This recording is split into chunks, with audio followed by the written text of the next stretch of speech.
Después de un tema muy muy intenso, o sea, intenso en el sentido de que es muy complejo para comprender un proceso como el que estamos atravesando con respecto a YPF, así que bueno, ahora vamos a pasar a la editorial como para analizar un poco más, viste, lo vamos a ir deshilachando al tema, y para eso lo tenemos acá a Miguel del Pla para poder hablar sobre esto también. ¿Cómo estás, Miguel? ¿Cómo están? Che, muy buenos días. Yo Buen soy día. deshilachador profesional. Sí, vamos a ver cómo si hacemos. deshilachamos o no Si deshilachamos. desenredamos, lo enredamos más entonces. Vamos a ver. Bueno, claro.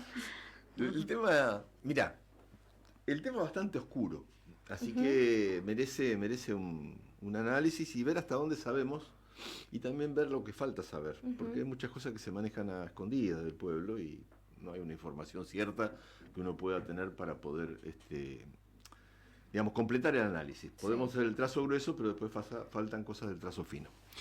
Mira, antes quiero empezar con la cuestión política más general. Todos sabemos que Milei ha empezado a tener problemas graves en el plano económico. Es decir, Milei venía con el préstamo al Fondo Monetario, parecía que se comía todos los chicos crudos, pero de repente la pérdida de dólares es fabulosa. Y llegó a un punto en que revela la desconfianza de los propios banqueros de gran capital de que este gobierno pueda garantizarles sus negocios a futuro. Entonces los negocios son muy a corto plazo. Hace 2 meses la banca Morgan recomendaba invertir en la Argentina, comprar títulos y hacer toda esta historia de invertir a corto plazo en una política en pesos para después volverla a vender y recuperar los dólares. Y ahora resulta que acaba de decir, frenen, pare la máquina, pare la acción. No va más este negocio. Es riesgoso. Ahora capaz que entonces va al carajo y no va a hacer más negocio, porque el día que se devalúa la moneda, el carry trade da pérdida. En su momento, a Caputo, algunos grupos económicos que les hizo perder plata en el negocio cuando estuvo en tiempo de Macri, se la juraron durante mucho tiempo, porque le había hecho perder plata con esta historia. Es decir, los hizo meter y después no alcanzó a poder sostener el compromiso. Bueno, esta cosa pasa siempre en la especulación financiera y nosotros estamos sujetos a la especulación financiera. Todo el modelo de Milei es puro endeudamiento. Lo único que hace es endeudar, y este tema de que hay un dólar relativamente barato, digamos que mucha gente por ahí de clase media viaja al exterior y aprovecha esta situación, bueno, está sostenido exclusivamente en la acumulación de más deuda del país, que la vamos a pagar todos. Esa no es gratis, esa la vamos a pagar con la nuestra, como decían ellos. Sí. ¿Me entendés? Bueno, entonces estamos en ese problema que es grave y que ha comenzado a generar unas desconfianzas que tienen que ver con la evolución política de la situación. Todos dan por descontado que a Milei, si logra mantener este esquema económico un tiempito más, no le va a ir tan mal en las elecciones. No va a ser roncha, pero tan mal no le va a ir. Es decir, más o menos. Ahora, ¿qué ocurre?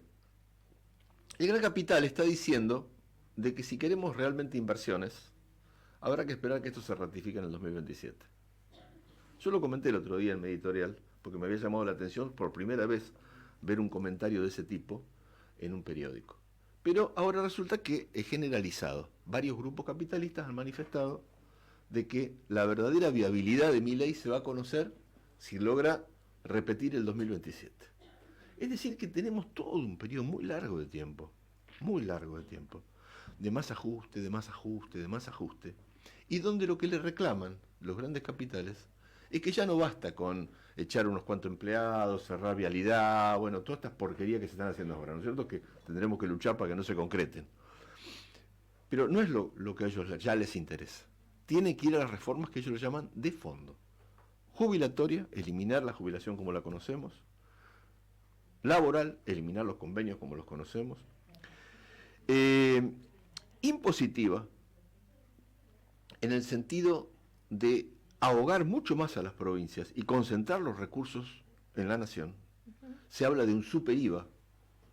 Es decir, un super IVA implica que todavía el pago de impuestos por el consumo sea todavía mayor en la proporción de los precios. ¿Se comprende?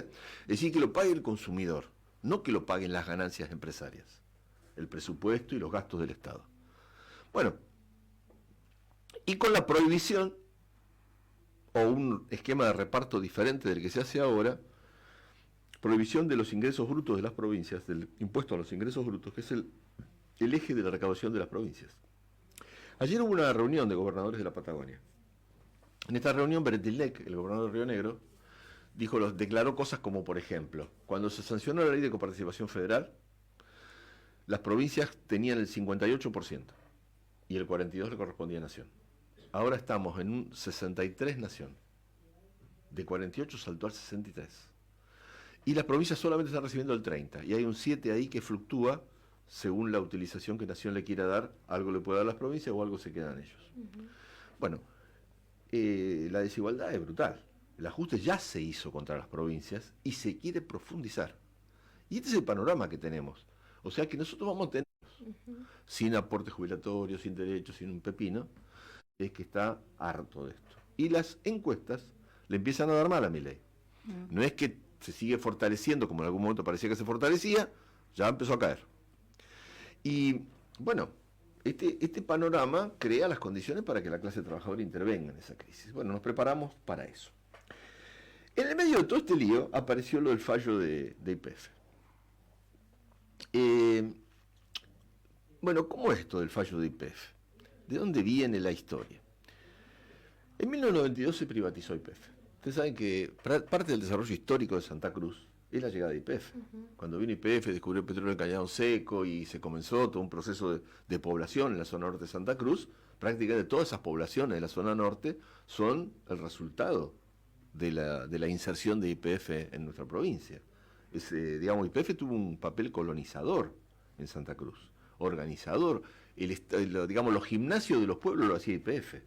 Como en Río Turbio, la pileta y el gimnasio y el cine eran de ICF. Claro. ¿Se entiende? Sí, es pueblo petrolero. Lógico. Eso de los pueblos petroleros, acá el pueblo minero en Turbio, fue un rol del Estado que fue un rol de progreso social, de desarrollo, de erradicación de población. Bueno, se fue construyendo la vida de los pueblos alrededor de esto. Entonces YPF era muy importante. Vos sabés que, por ejemplo, el edificio que hoy tiene la Caja de Servicios Sociales era de YPF. Es decir, ahí funcionaba la administración de la zona sur de YPF, no me acuerdo que tenía un nombre especial, pero bueno, era la zona sur de YPF que abarcaba acá y Tierra del Fuego, y se centralizaba desde ese edificio donde hoy está la Caja de Servicios Sociales. Bueno, cuando YPF finalmente en el 92 comienza el proceso de privatización, 91-92, Néstor Kirchner fue un protagonista activo del asunto. Y yo me acuerdo haber ido incluso a una reunión que se hizo en Petroleros Privados, que funcionaba, no Petroleros Privados, perdón, en el sindicato SUPE. En aquel tiempo era el sindicato SUPE, que era el sindicato de los petroleros del Estado, que está todavía en la calle Tierra del Fuego 95, allí donde hay un edificio que todavía sigue siendo el SUPE. Bueno, en ese día me acuerdo que se habían reunido para hacer un petitorio contra la privatización y estaba Kirchner allí presente y creo que Cristina, bueno, varios funcionarios importantes de la época. Y se discutía, bueno, cómo negociar el tema. Y ahí jugó un gran papel Mercado, que era dirigente del SUPE. Ricardo Mercado. No. Ah, perdón. Mercado, el primer marido de Alicia Kirchner, que era dirigente petrolero, era dirigente del SUPE, era el responsable del SUPE, no me acuerdo el nombre de pila del hombre, pero pero bueno, no importa, lo que quiero decirte es que ahí alrededor de eso se gestó una negociación. ¿Qué fue toda aquella trampa de que le iban a dar un pedacito a los trabajadores? ¿Se acuerdan las acciones de los trabajadores? Que iban a ser accionarios también. Que eran parte del paquete accionario le daban a los trabajadores, que a las provincias le daban una compensación económica, y todo eso se negoció. Y Néstor Kirchner vio la oportunidad y aceptó la privatización de YPF, se fue con todo a favor de la privatización y sus diputados votaron a favor de todo. ¿Y por qué lo hicieron? Porque Santa Cruz recibía una millonada de plata, que fue parte de esa guita que después mandaron a Europa, que se fue al exterior y que nunca más se supo bien claramente cómo se había invertido, qué comisiones dio, su rendición de cuentas nunca estuvo clara, etcétera, etcétera, etcétera. Fue el primer gran tema de que se acusaba a los Kirchner de corruptos. Es decir, mucho antes de lo que fue su gobierno nacional, sino cuando todavía estaban nada más que acá en la provincia de Santa Cruz. Bueno, entonces entró Repsol. Menem la entregó por 2 mangos, y Repsol se hizo cargo de la explotación de la empresa de YPF.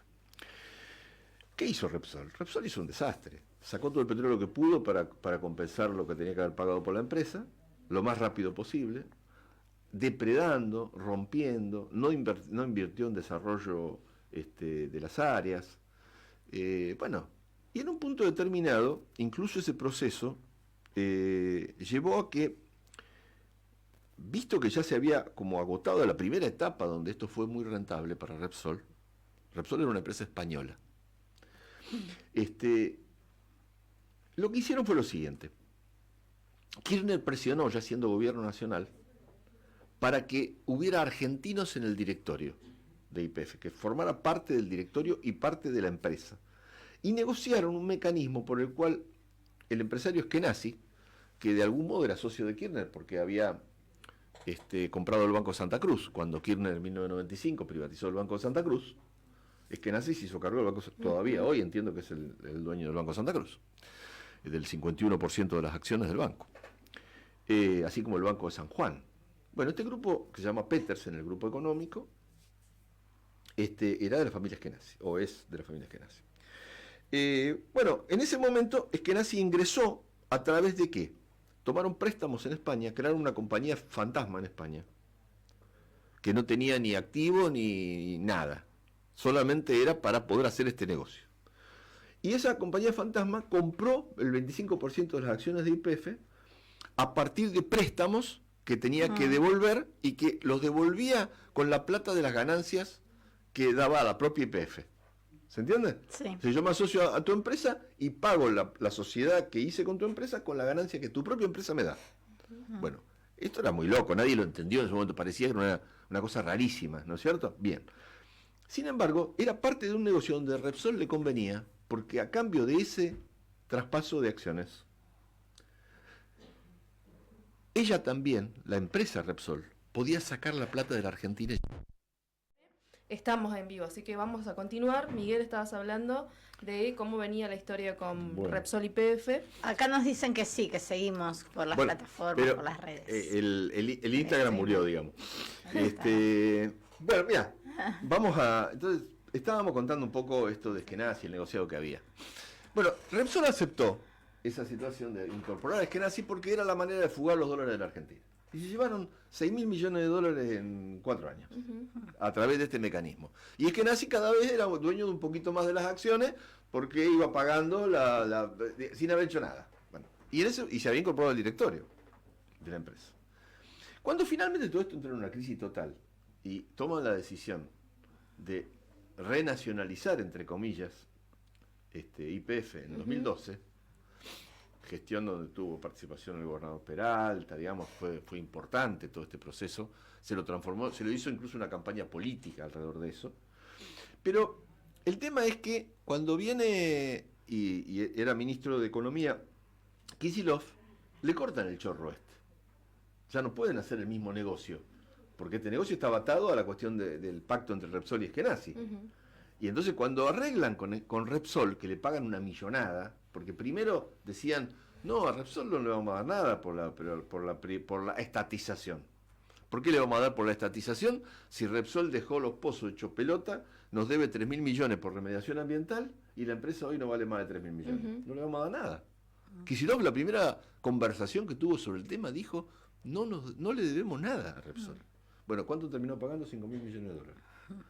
Se fue un poquito, digamos. 5.000 millones de dólares. Pero que en su momento el Partido Obrero denunció esa situación de que Repsol se dejaba este pasivo ambiental y encima Argentina le tenía que pagar en su vida, ¿no? Que era algo similar que había pasado en otro país, que no recuerdo bien ahora, con Chevron, que se denunció también el mismo mecanismo de... Un caso en Chevron con Ecuador. Ajá, exactamente. Bueno, Ecuador. Pero lo que quiero decirte es esto, que en el caso nuestro... Esto, ¿cómo le pegó a Santa Cruz? Santa Cruz tuvo que hacer una serie de concesiones. Por ejemplo, para que se pudiera producir la renacionalización, Santa Cruz tenía que concederle las áreas a la nueva YPF, hacer la renovación. Y Santa Cruz tiene, a partir de todas las negociaciones que hubo en los 90 y después, un marco regulatorio para producir estas transferencias de áreas. Ese marco regulatorio fue ignorado. no se cumplió. Hubo una ley especial nacional para favorecer la estatización de YPF, y en Santa Cruz se pasó por encima de la Cámara. Se aprobó el acuerdo que firmaron y chau. Y no tuvieron en cuenta ni que estaba en el marco regulatorio ni que no estaba. En realidad no estaba, porque ahí hubiera YPF tenido que poner un montón de plata. ¿Qué pasa?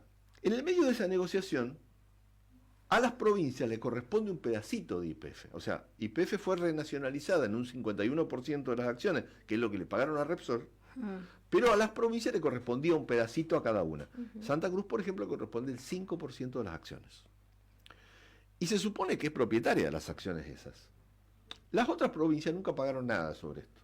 Santa Cruz sí pagó 60 cuotas de $1 millón cada una, y a su vez tuvo un convenio de la renovación de las áreas, donde en esa renovación de las áreas se supone que los beneficios que le dieron a YPF iban a ser compensados con parte de pago de las acciones, ¿se comprende? Las acciones, ponerle que valían $500 millones, no valían 60 como pagó en efectivo.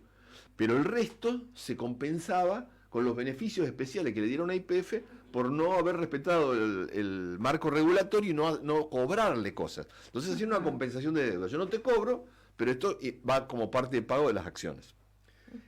Todo eso no está claro en los papeles, digamos, no son públicas los documentos, no se conoce exactamente qué porcentaje pagó Santa Cruz, hasta qué punto son totalmente nuestras esas acciones de la provincia o hasta qué punto no. Claro. Esto hay que indagarlo ahora.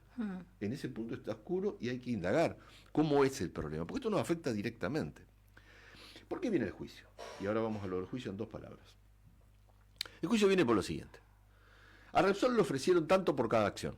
En el estatuto de YPF decía antes que si se le ofrecía a alguien, se hacía una oferta al paquete mayoritario del coso, de la empresa, tenían que hacerle la misma oferta al resto de los accionistas. Y el Estado Nacional negoció con Repsol y no con los demás. Entonces dices que nazi, no, a mí no me ofrecieron. Yo también quería, si al otro le dieron 5.000 millones por esto, yo quería 2.500 por lo mío. ¿Se entiende? Bueno, no le dieron esa posibilidad. Además, como se produjo una reorganización de la empresa, no siguieron fugando los capitales, es decir, no siguieron exportando ese capital. Y por lo tanto, es que Nazi no pudo recibir y capitalizar la plata, girar la ganancia de YPF para pagar a los bancos a los cuales le había pedido la plata. Resumen, quebró. Es decir, la empresa esta fantasma que habían armado en España, quebró. Antes de quebrar, negoció su derecho a reclamarle al Estado argentino, porque no se había respetado el estatuto de YPF, a los fondos buitres, a este bufete de abogados, Murford. Que parece que es muy caro hacer un juicio de esto, porque el bufete de abogados a su vez negoció con otros asociarse a su trabajo. El tipo lo compró por $15 millones nada más, el derecho al juicio. Y asoció a un montón de otros, entre los cuales hay, por ejemplo, algunos socios de Macri, Pampa Energía, socios de Pampa Energía, que es una empresa argentina, que están asociados a este juicio. Propias empresas argentinas que van a cobrar si Argentina paga a esta porquería, ¿me entendés? A un juicio a un juicio para destruir a Argentina. Claro, de tribunales extranjeros, ¿no? De tribunales extranjeros que aparte no tienen injerencia en esto porque no le correspondía tampoco intervenir a Loretta Presca, la jueza de Nueva York, en este asunto. Bueno, es toda una porquería de entrega hasta las manos del país. ¿Y qué va a terminar? ¿En qué va a terminar esta película? Dijo Milei que no lo va a pagar el juicio, sino que va a una negociación. Bueno, la negociación en que va a terminar es que va a reconocer un monto de deuda, van a emitir una deuda externa, y lo que yo les decía hoy, que se basa en deuda, se agrega ahora otra deuda más. Culpa de los soviéticos kirchneristas. Claro, sí, pero en realidad es culpa, no es culpa de nada, es el sistema, es un símbolo. Esto es un símbolo de la entrega del país. Es muy interesante, porque cuando nosotros decimos que no hay que pagar la deuda externa, dice, ¿cómo no va a pagar la deuda? Claro. Bueno, por esta cosa no hay que pagar la deuda. Por cómo nos robaron. Por cómo nos robaron. Esto no es porque Argentina es socialista, porque Argentina fue saqueada. Se la robaron toda, ¿me entendés? Bueno, este es el problema. Entonces, Miguel, antes de que sigamos con la editorial, vamos a ir un breve cortecito, vamos a continuar con la tomamos editorial, aire. vamos a tomar aire y ya volvemos para cerrar con este bloque.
Bueno, ahí estamos de vuelta al aire con Patagonia Obrera. Antes de seguir con la editorial, Mari, teníamos algunos mensajitos. Sí, teníamos mensajes de Ada. Primero había hecho un comentario en relación a la música. Qué buena cumbia nos había puesto al principio, digamos, hace un par de bloques. Así que bueno, le agradecemos que esté atenta. Y sobre la editorial que todavía sigue desarrollando Miguel, es que nació Grupo Empresario Amigo de los K.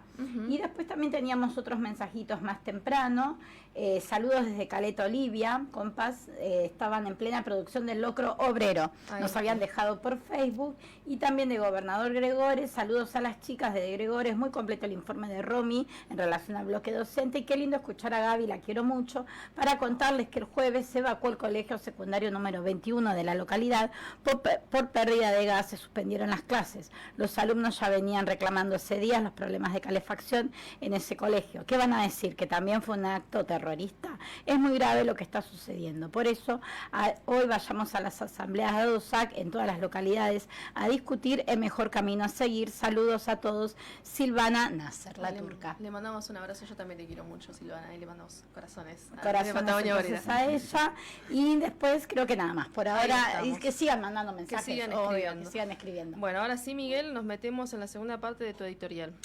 Bueno, mira, me da pie lo que acaban de leer, porque ¿qué pasa? Viste que esta semana hubo una provocación que se montó tratando de enrarecer las relaciones entre el gremio y el gobierno en relación a la cuestión de los edificios escolares, con estas acusaciones de este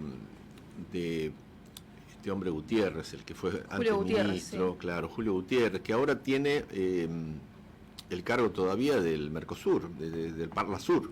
Él es el representante de Santa Cruz en el Parla Sur, no es cualquier, digamos, no es cualquiera que pasa por la calle. Claro. Tiene uno de los cargos representativos más importantes de la provincia de Santa Cruz. Y llegó por el gobierno este. No es que llegó porque... Llegó por el grupo del gobernador Vidal. Entonces, esto es un tema importante porque... ¿Qué refleja? Refleja que hay una línea de choque de parte del gobierno nacional y que tiene su expresión en la provincia de Santa Cruz. El gobierno nacional está en una política represiva. ¿Vieron lo que pasó con esta gente que le hizo un scratch a Esper? Sí. Por tirar unos baldes de bosta en la puerta de una casa, hace 15 días que están en cana. Sí. Hay una concejala y bueno. Sí. Sí, Es el una movimiento de mujeres está pidiendo pero su es una libertad locura, también. pero es una locura, por supuesto, si es una contravención, no mató a nadie, no viste decir, lógico, no es agradable que tiren bosta en la puerta de la casa, pero hay cosas peores, Frente, digamos. no, eso en contraposición a Esper, que ha públicamente sobre el movimiento de lucha pide bala, ¿no? Claro. Abiertamente dice bala. Sí, cárcel o bala y toda esa historia. Sí, bueno, en ese cuadro, te quiero decir, hay una línea durísima.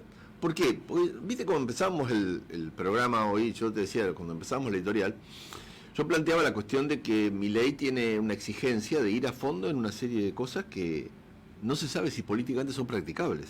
Quitarle todos los derechos al pueblo, básicamente. Quitarlo todo.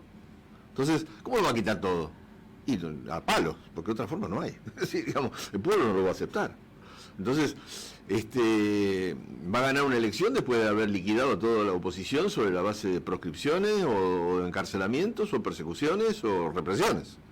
Bueno, eso que empiece a estar en Santa Cruz, en sectores que están vinculados, que son parte de la estructura del gobierno provincial, no es nada para ponerse contento, es un problema. Y nosotros queremos llamar la atención sobre que ese problema existe. Simplemente, más allá de las ofensas, viste que me trató de estúpido, yo qué sé, le agradezco porque de repente, no sé. No, en realidad igual está raro esto de estúpido, porque estúpido, viste que tiene que ver con una deficiencia mental. O sea, tampoco sería una culpabilidad mía de ser estúpido. O generar una incapacidad, claro. Un estado de opinión, de estigmatización, de vuelta, de discriminación de una manera, queriendo deslegitimar la lucha de los docentes o la palabra de del gremio de ADOSAC, reduciéndolo a, bueno, decís estupideces, ¿no? Como lo que vos decís no es nada de lo que tiene que ver con el problema, ¿no? Y él simplemente tiene este tipo de expresiones tan absurdas como hablar de boicot en vez de responder a los problemas que tiene que ver con el sistema educativo. Claro, tiraron una cortina de humo para tapar el desastre que tienen los edificios escolares. Viste que hay más de 80 edificios con problemas, o sea, es demasiado grave la crisis que hay, y bueno, y ellos lo tratan de tapar de esa manera. Ahora, el problema es que es parte de una línea nacional y es parte de una línea provincial que desde el propio gobierno intenta prohibir la protesta en las escuelas, plantear esta cosa ahora de terrorismo. Una de las funcionarias de educación de Caletorí usó la palabra terrorismo. Es tremendo lo que... Otro dijo que habían denunciado cinco establecimientos. Bueno, desde el gremio docente ayer, en la paritaria, en un momento se le planteó al gobierno que dijeran dónde están esas causas que ellos han denunciado, porque el gremio docente se va a presentar como querellante para reclamar el esclarecimiento de estos hechos. Es un tema grave, es bien grave, y nosotros no tenemos que permitir que esto pase boleado.